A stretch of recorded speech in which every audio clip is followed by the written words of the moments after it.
Thank you. Good afternoon. Welcome to this sitting of the Licensing Subcommittee on the afternoon of the 15th of July. Members, you have an agenda in front of you. Could I ask you for the purposes of this afternoon's meeting, please, to elect a chairman?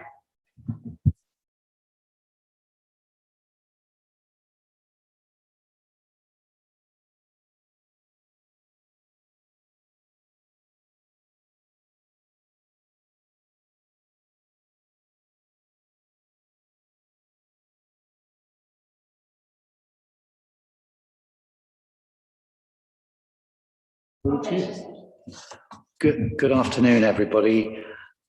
So we're here to hear an application for grant of premises license.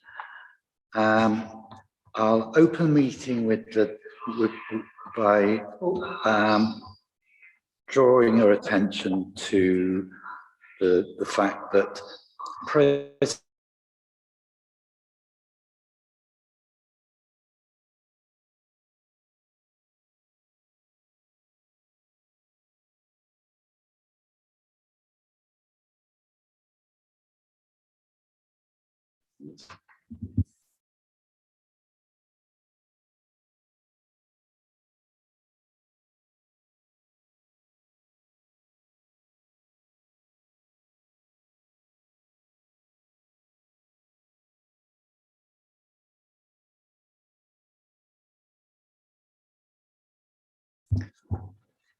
Good afternoon, everybody.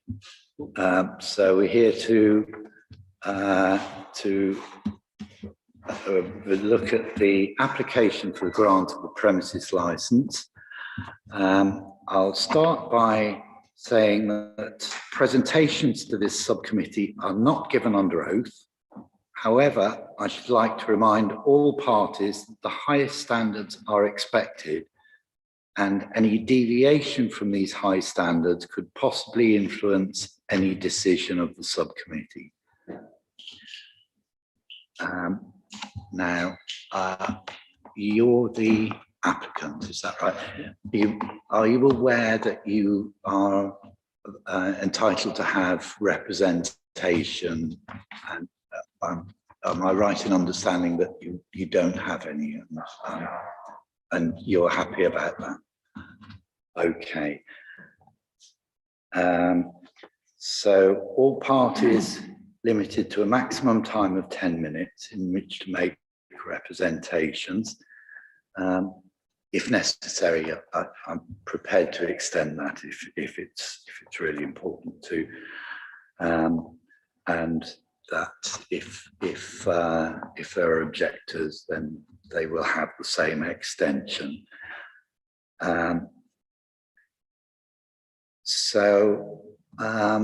Before we go any further, I think it's probably a good idea if we just go around the room and introduce ourselves. So I'll start with myself. I'm Simon Cronin, so I'm chairing today. I'm councillor for Nunnery. Jenny Barnes, councillor for Arboretum.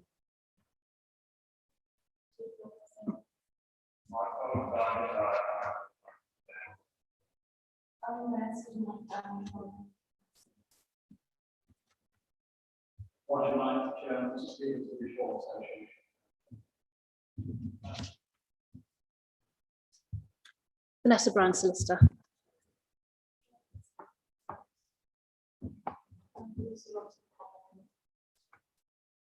For the purpose of the minutes or the accuracy, I'm Councillor Vanessa, represented the city centre, but I think I'm Karen, but anyway, I just want to correct. Put that in there. Okay, just before we move on, I'm just wondering whether you actually have a copy of this which has the licensing hearing procedure on it. All right. It might be helpful to you, so you can just follow the structure of how we go through this. And if you can just have a quick glance at that and just let me know that you're happy to go on that. Fine. Okay, so I'm going to hand over to Tassin to give a report. Thank you, Chair. We are here today to consider and determine an application for grant of a premises licence for Ale Hub Limited.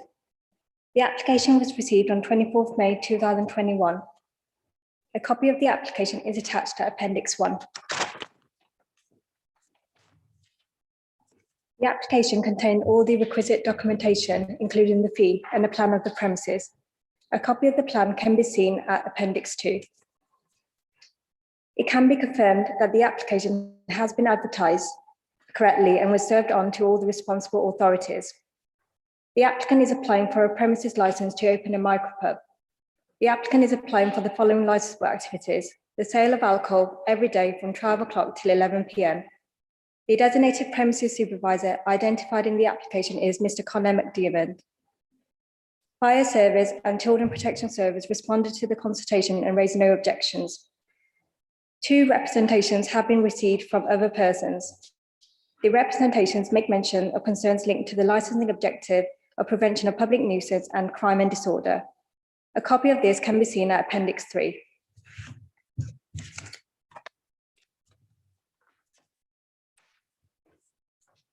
So the subcommittee must consider and determine this application with a view to the promotion of the licensing objectives, which are the prevention of crime and disorder, public safety, the prevention of public nuisance, the protection of children from harm. That concludes my report. Thank you, Chair.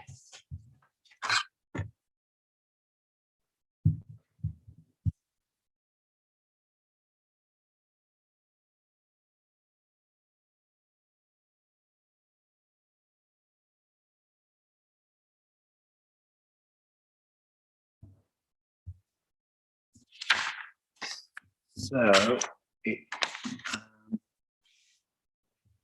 it's over to you now. You have your chance to speak in favour of your application.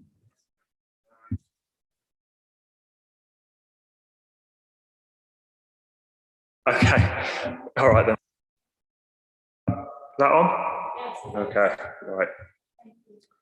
So to start with, I thought it would make sense to show the committee some photos from our other 2 pubs that are located in Solihull.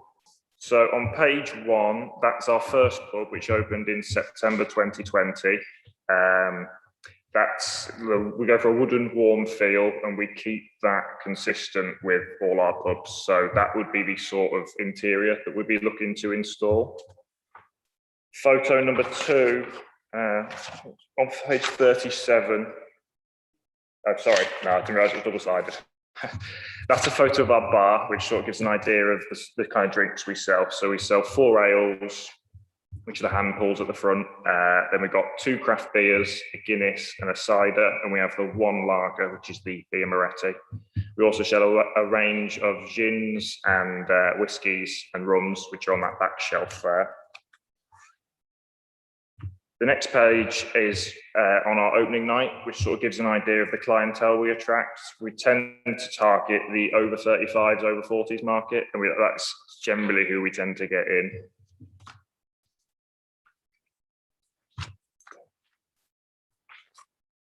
The next photo is the exterior of the Dickens Heath pub. As you can see, we have residents above in that location, and we're also next door to a hairdresser's.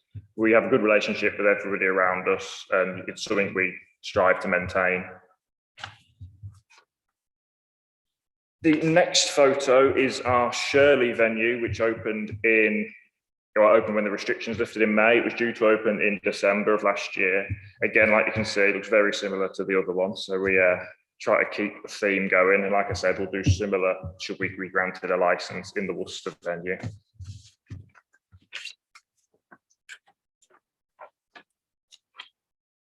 The next one, that's just an example of some of the ales that we serve. There might be some that you guys recognise, I'm not sure, but they tend to rotate every week or so. So we'll always have 4 on and they rotate.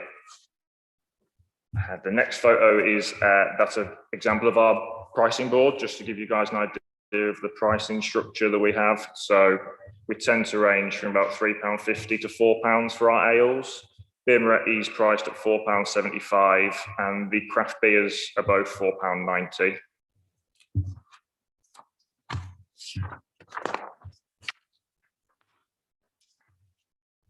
The next picture that is the exterior of the Shirley pub. So once again, we have residents above us, and to the left of us is a pharmacy. Again, we have no real issue with either of those, and specifically the pharmacy, obviously the hearing tests, they have no issue with the noise we create because we're not a particularly noisy venue.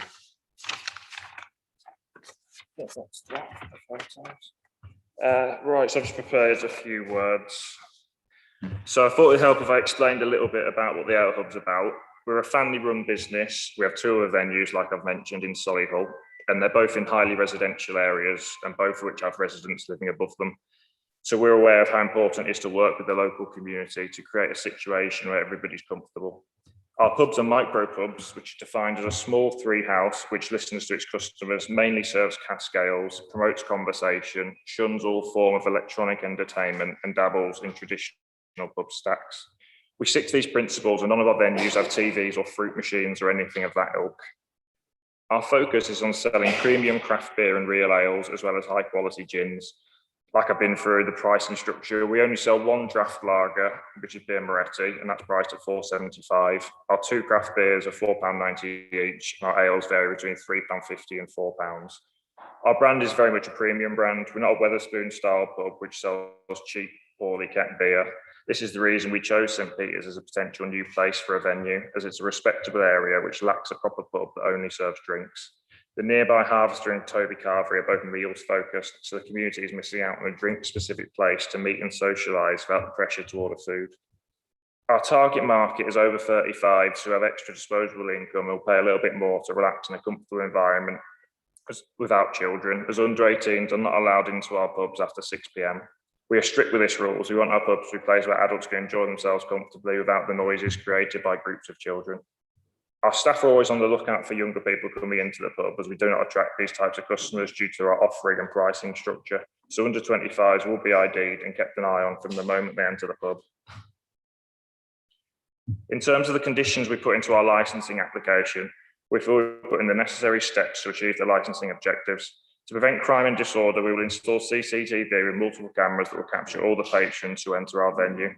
This will allow for easy identification should there be any antisocial behaviour. We will also have an incident book to record any incidents of antisocial behaviour that can be passed on to the police should they wish to see it. There will also be a refusal book which will record any time somebody is refused service, either for being underage or due to poor behaviour. This will also be available to the police should they request it. Our venue will be fully risk assessed and our staff will be fully trained in fire safety to ensure the public is safe when in our premises. We will have signs requesting patrons to respect our neighbours as they leave the premises. This will help with the prevention of public nuisance. Background music at our venue will also be kept at a low volume. As previously stated, conversation and socialising at the core of our offering, so to have excessively loud music will be counterproductive to this. Low noise from background music will also help prevent public nuisance. Finally, in order to protect children from harm, we will have a strict Challenge 25 policy, as preventing any under 18s from entering the premises after 6 p.m. The Challenge 25 policy will also be displayed behind the bar for everyone to see. Having read the representation by Mr. Knight, we're happy to add some extra conditions to our licensing application on the back of his suggestions. We're happy to add that no external drinking is to be allowed under any circumstances. We're also happy to add that no external seating will be provided either to the back or to the rear, to the front or to the rear of the building. Nightly liquor picks will also be conducted and the area will be kept clean. This is business as usual for us and is conducted at all our venues anyway. With regards to any noise that we generated by the venue, our plans have been submitted and approved by the Senior Technical Officer, Steve Williams, from Environmental Health and Licensing for Worcester Regulatory Services. We now have also had full planning permission granted for use as a micropub. He's satisfied that nearby residents will not be affected by any noise produced should the venue open as a micropub. We're not willing to have doormen on whilst open due to the fact there's a small micropub. The clientele we attract are over 40s who are out for a couple of drinks and not looking to cause trouble. Additionally, the size of the venue means the chance of there being trouble is greatly reduced. Finally, doormen tend to create more confrontation a lot of the time, and situations that can easily be diffused by bar staff often become escalated. On top of this, the doormen just move any trouble out into the street, as once it's out the pub, they no longer view it as their problem, so it would not be an effective solution to any antisocial behaviour. With regards to the smoke-free zone suggested, we do not believe this is necessary, as outside our other venues, there is no issue with people blocking the path despite the other venues having heavier footfall in the premises in Abbotsbury Court. Additionally, the times that we will be busy from 7 p.m. onwards Thursday to Saturday, it's unlikely there'll be a large amount of footfall outside the venue anyway. It's standard practice for us to put a cigarette butt receptacle outside the pub and to sweep them any dropped cigarette butts at the end of each night. We understand Mr. Knight's concern around antisocial behaviour, so again, we're happy to add some further conditions to our licence application. They are the following. All staff will receive training in relation to the 4 licensing objectives. Training will be documented and staff will sign to confirm that they've received the training. Training records will be kept on site and produced at the request of an authorised officer. CCTV recordings will be kept for a minimum of 31 days. Images will record during opening hours, be downloadable, display the correct time and date, and to be produced to an authorised person upon request. We already said that we'd install CCTV, but this adds further weight to this condition. Staff will receive training in respect to Challenge 25. The training will be documented and each member of staff will sign to say they've received the training. With regards to the representation made by Mr. Cllr, he is yet to set up his business and is in the same position as ourselves. He has not begun any renovation work of the empty unit and he does not live in the St. Peter's area. Since he has not set up his business in the unit, we feel we both deserve an opportunity to run successful businesses and his should not take precedent over ours. Thank you for your time, and I hope we can come to a fair agreement that suits the needs of everybody in the community, as we are a community-focused micropub, and that is one of our utmost priorities.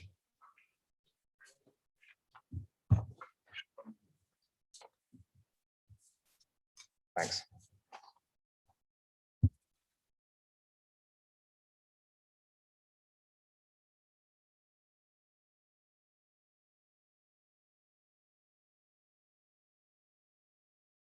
Thank you for that. It's very informative. Anyway. Just a couple of questions. I noticed that you've provided some very eloquent-looking photographs, which are very helpful, by the way. But just a couple of things. Where's the bin? I haven't seen the photograph of the rear of the building. You mentioned it in your. Yeah, we usually have in the Dickens Heath venue. There's because it's a commercial lot. There's a specific bin area where all businesses have their own bins, which we pay for and provided. We pay for them. They're usually commercial bins from Biffa, I think we use. At Shirley, we have a little bit of land behind our venue. We keep them there and we take them around the front on bin collection day. Sorry, forgive me. Did you say it's a shared bin? Dickens Heath's a shared one, yeah. So it's like a little fenced off area towards the back of the property. At the back of your property. Yeah. The other bit that I thought you've said something about after 6 not serving children. Yes. Just when do you start serving them, if that's the case? That's not serving children. They're not allowed in the pub at all. So you're not allowed. No under 18s are allowed in the pub after 6 p.m. Okay. So, sorry, not serving children. No, that's fine. That's fine. That's fine. No problem at all. That's very, very helpful. There was one more, and I'll come back to that. No problem.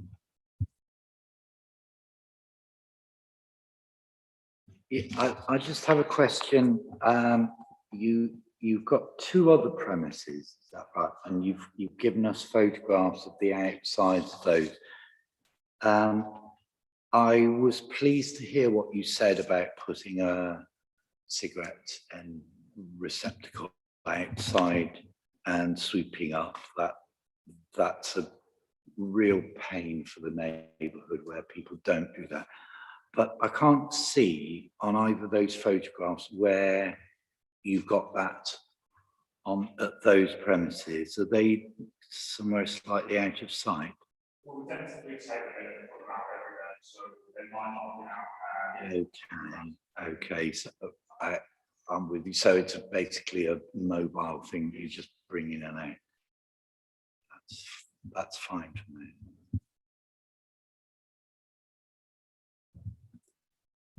It's a limited company. I take it you're a director. Are there any other directors of this company? Yes, so there's my mum, my dad, my brother, my sister, and one family friend. And will any of those going to be on this premises? Working? Yes. No. My sister works behind the bar in Dickens Heath. We tend to run more of the back office stuff. And you mentioned about the vet not having started to trade yet. Not in that premises. Past the premises and there were rows of blue chairs and I couldn't see anything else, but that's useful to know. Thank you.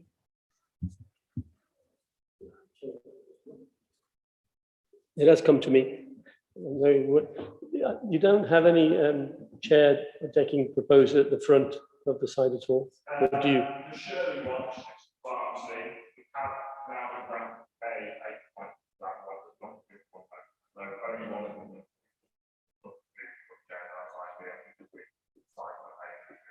Okay, and just the last one, what amount of staff do you manage to have on these premises? How many staff?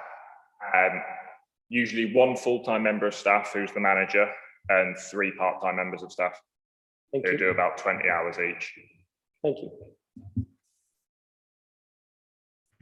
Yeah, so the manager will be he'll be the premises license holder, will he, or will that be you?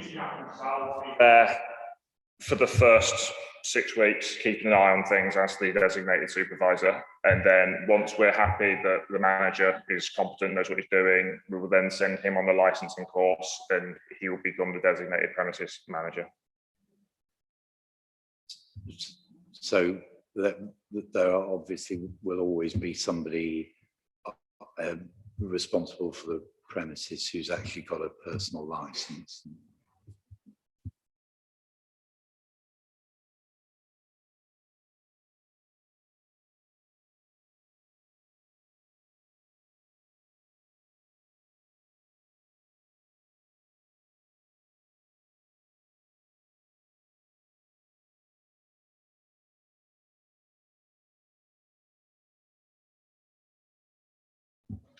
I think that's you. Thank you very much.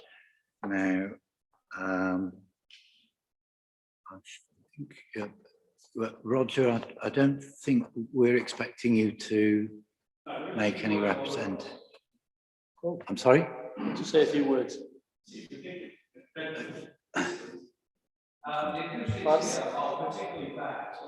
I know, it's poor. Sorry, I do apologise for interrupting.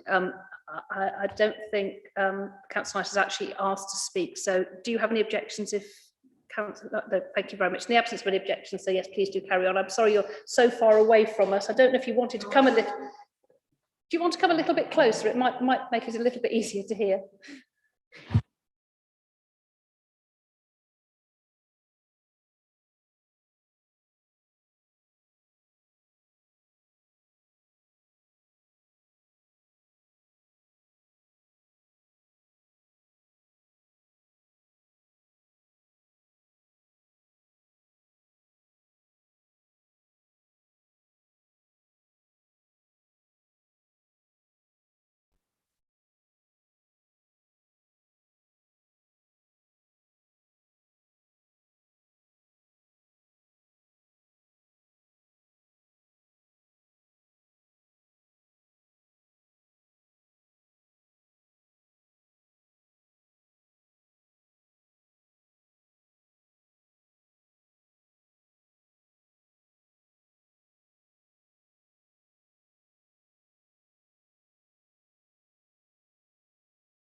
Okay, are you ready, Roger? No, 1 minute. Oh.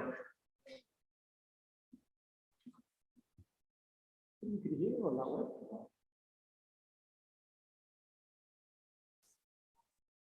Ah.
Lovely, just the job. Right, thank you, Chairman. As I said just now, I come on behalf of St Peter's Village Hall Association, not St Peter's Parish Council.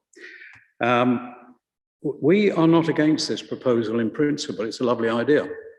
And it would be very nice after a long and boring meeting in the Parish Council to be able to walk out and have a beer just across the other side of the walkway. So there are advantages to this. Our concerns really are historical, and that is that the immediate area has had a problem of antisocial behaviour. And the more things that we put there in the way of attractions, the more problems we seem to generate. I'll give you an example. We built a youth shelter because we thought it would give the youth somewhere where they could sit and meet under shelter during the evening, daytime, whatever. That actually caused a huge influx of youth into the area, 70% of which don't live in St Peter's. And the problems we had resulting from that ended up with us having to remove the youth shelter and scrap it, which was a complete and utter waste of money. We've also had to take the shelters off of the bench seating on the boundary of the Mugger because once the youth shelter went, the youth moved to that seating and congregated in that area, and then we had a similar problem. The sort of problems that we were experiencing were general antisocial behaviour, colossal volumes of litter, drug paraphernalia left, a considerable quantity of alcohol containers, and indeed alcohol. It's amazing that people can afford to buy a bottle of vodka and leave half of it in the bottle and ditch it. But that's what was happening.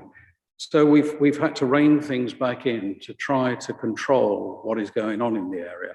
As I say, most of the antisocial behaviour has been generated by youth, and not necessarily young youth. When I say young youth, that doesn't make sense, does it? But what I mean is they're not children. These are fairly grown-up people coming from other areas of the city. So our concern here is that an attractive addition such as this could stimulate an influx of people regenerating the problems that we have overcome.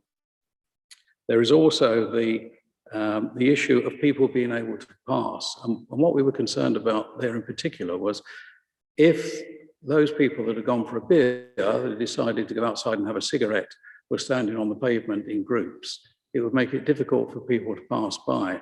And there's quite a few youth activities in the village hall. For example, there's a preschool, there's a dance school, there's various other activities. So it's not an ideal environment through which people would pass either with their children or indeed on their own. Litter is a concern, and we're asking for a regular nightly litter pick, which I hope, I couldn't hear what you were saying, sorry. So Yeah, we agreed. Yeah. We'd be happy to have that condition. And also some provision so that if there is any external smoking, we don't get cigarette ends all over the place. The reason I mentioned door staff was because I am concerned that there may be some attempted ingress to the premises from underage people or people there not for the sole purpose of enjoying a beer or a gin with friends. So if it would help, I'm happy to make, should permission be granted at this hearing, if the applicant would wish to meet and discuss on site any of these issues, I would be happy to do that. But as I say, we've raised these concerns not to be obstructive, but to try to be constructive in that we don't want to regenerate the problems that we think we've overcome. Just to give you one last example, the current vaccination centre in the Baptist church, which is immediately adjacent, has had serious youth issues, intimidation, assault, some damage to vehicles through balls being kicked over the netting into the car park. And we've had police on site on a number of occasions. And again, the particular youths in question do not live in St Peter's. So there are a number of issues, and this is the cumulative effect is quite disappointing for what otherwise is a very nice area to live.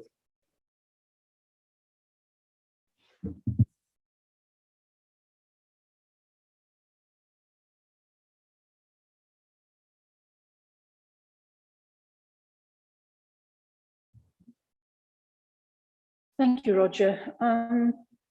You heard the applicant talk about his over 25 policy and that he's aiming at customers over 35. Does that give you any confidence that youth will not be attracted to this particular venue, or what would make you think that there would still be a problem? Providing that policy is policed and upheld, then it would resolve many of the issues. But like a lot of things, people open businesses with good intentions and don't follow them through. So our concern would be that it might be okay for the first couple of weeks or so, but we would need an enduring policy that was properly maintained. And I don't know if that's the intent.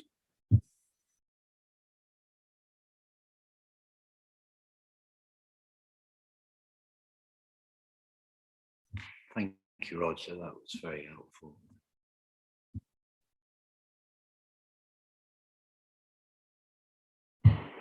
Sorry, would you like to stay put just in case the applicant or Madam, you have any questions to put to the objector?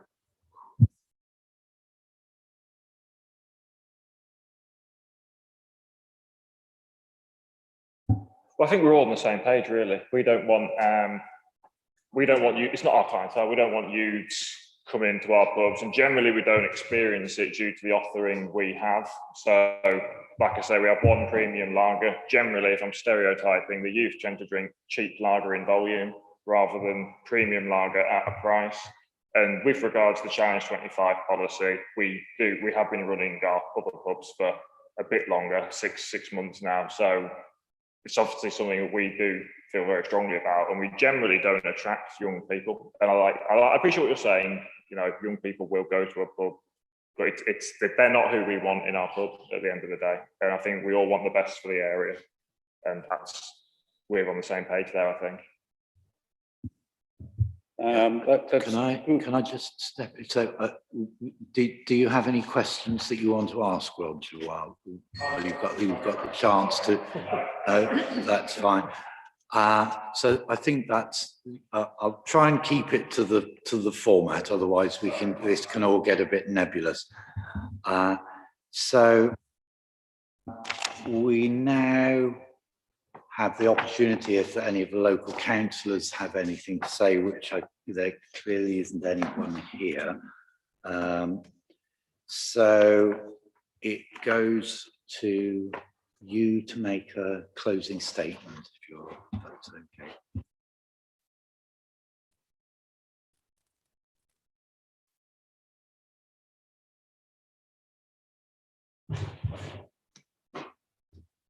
Okay.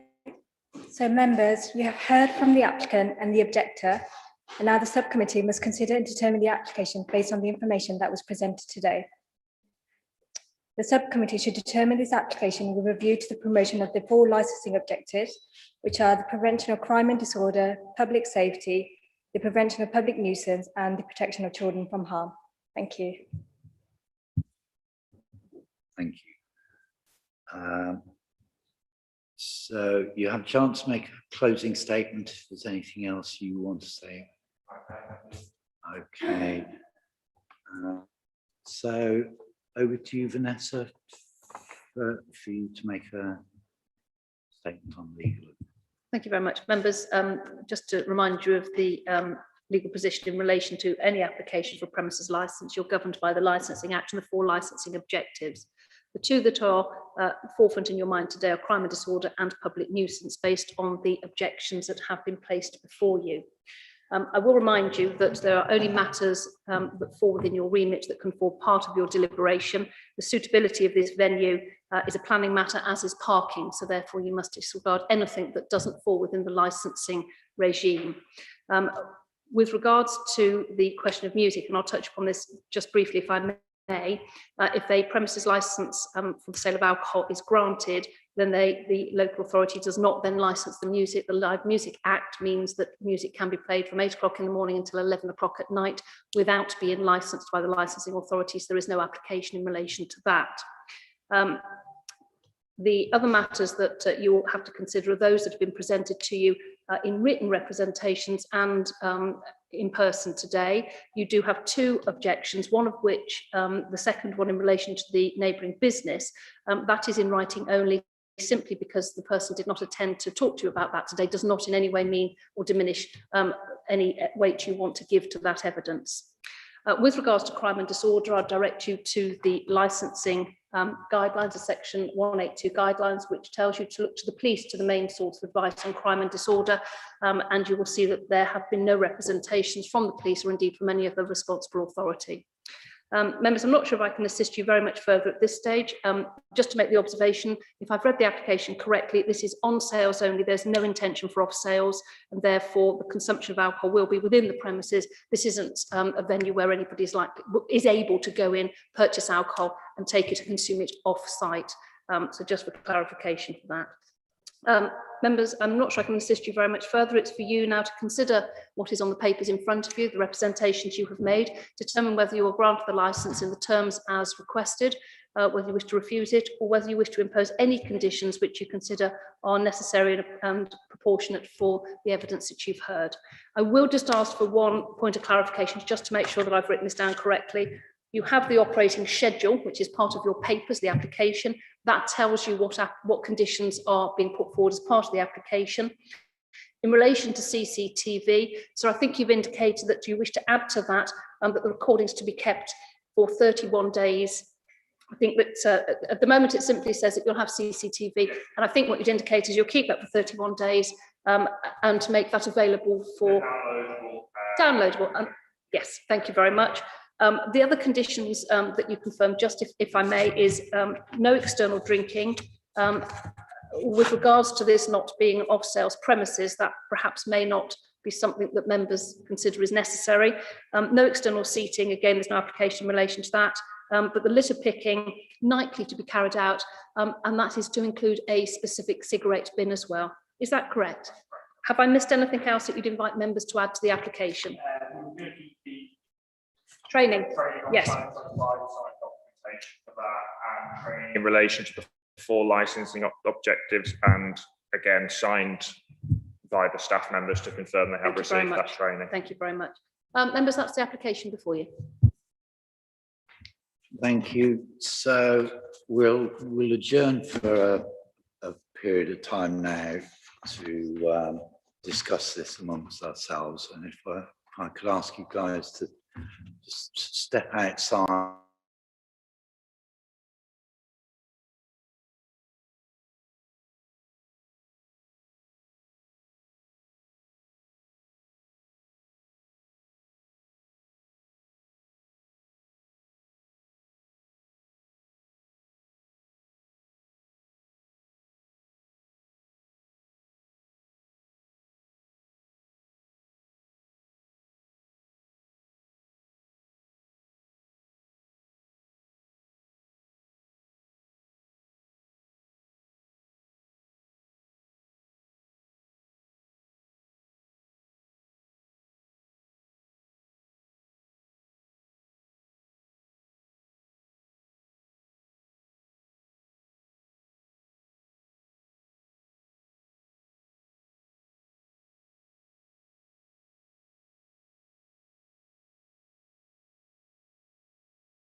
Okay, welcome back.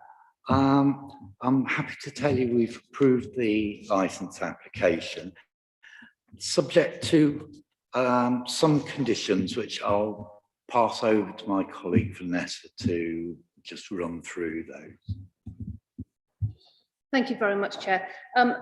As indicated, the licence is granted in the terms of the operating schedule that forms part of the application. Additional conditions are probably not going to take you by surprise. In relation to staff, all staff to be trained on the Challenge 25 policy and the licensing objectives, and records of that training to be kept and made available upon request by the licensing authority. With regards to the CCTV condition, that to be extended, that the footage will be kept for 31 days and made available to an authorised officer upon request. There is to be no external seating. And finally, a cigarette bin to be provided outside of the premises. Those are the conditions that will be added to the licence. You will receive within the next 5 working days a formal decision notice with all of that set out with members' reasoning. In the meantime, the licensing authority will assist you with progress in the application and ensuring that licence is issued to you. Do you have any questions? Yes, so I appreciate I've got like 40 days. A yes from now though, because we've got for the lease, we're waiting It's for. a yes from now. Okay, It's a cool. yes So from now. I'll tell the estate agent. It's a yes from now. It's a matter of public record. This is a yes. It is a licence that is granted in the terms as indicated. What you will have is a formal decision notice because it will set out for you the reasons members have reached the decision they have. But no, it is now. Yes, and you can, I'm sure, liaise with my colleague in relation to the next bit of the process that the licensing authority will assist you with. Thank you very much. Thank you, Chair. Thank you. Congratulations and best of luck. I hope you have a very strong relationship